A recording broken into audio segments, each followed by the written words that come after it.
Hello बच्चों, आज हम लोग बेटा बात करेंगे ब्लड कोगुलेशन या फिर ब्लड क्लॉटिंग की। ठीक है, ये कैस्केड प्रोसेस होता है। ये कैस्केड प्रोसेस क्यों होता है? क्योंकि कोई भी ऐसा प्रोसेस जिसमें लिंक्ड एंजाइमेटिक रिएक्शंस होती हैं उनको कैस्केड प्रोसेस बोलते हैं। यानी कि बहुत सारी जो रिएक्शंस हैं वो एक दूसरे से लिंक रहेंगी और एंजाइम के इन्फ्लुएंस में होंगी, वो प्रोसेस उनको कैस्केड प्रोसेस बोला जाएगा। ठीक है, जैसे ही आपको कहीं पे कोई इंजरी हुई, जैसे ही आपको इंजरी होगी तो आपके बॉडी में जो प्लेटलेट्स हैं वो एक्टिव हो जाएंगी और वो रिलीज करेंगी बेटा थ्रोम्बोकाइनेज एंजाइम को।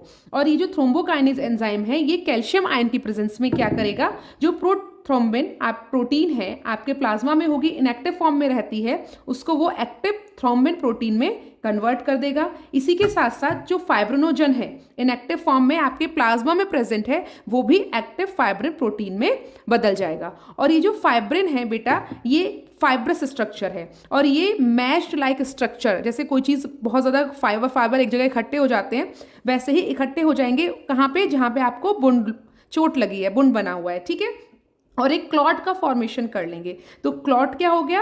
आपका फाइब्रिन प्रोटीन का वो नेटवर्क हो गया जिसमें डेड और डैमेज डब्ल्यूबीसी और आरबीसी एक जगह इकट्ठे होकर ब्लड को ट्रैप कर लेते हैं। यानी कि जो अब आपका ब्लड जो फ्लो हो रहा था कहीं भी चोट लगी हुई जगह से, अब वो वहां पे क्लॉट हो गया, वहां पे उन्होंने एक क्लॉट जैसा बना लिया। जब भी आपको चोट लगती होगी तो आप देखते होंगे ब्लड के फ्लो होता है स्टार्टिंग में, उसके थोड़े टाइम बाद वहां पे एक छोटा सा क्लॉट जैसा बन जाता है। आई थिंक आप लोग को यहाँ पे अगर क्लियर दिख रहा होगा तो ये एक छोटा सा क्लॉट जैसा यहाँ पे बन रहा है। ठीक है, तो यही होता है आपका। एनसीईआरटी की एक लाइन को समझते हैं बेटा। एनसीईआरटी में मेंशन है certain factors released by the tissue at the site of injury also initiate coagulation. इसका क्या मतलब होता है?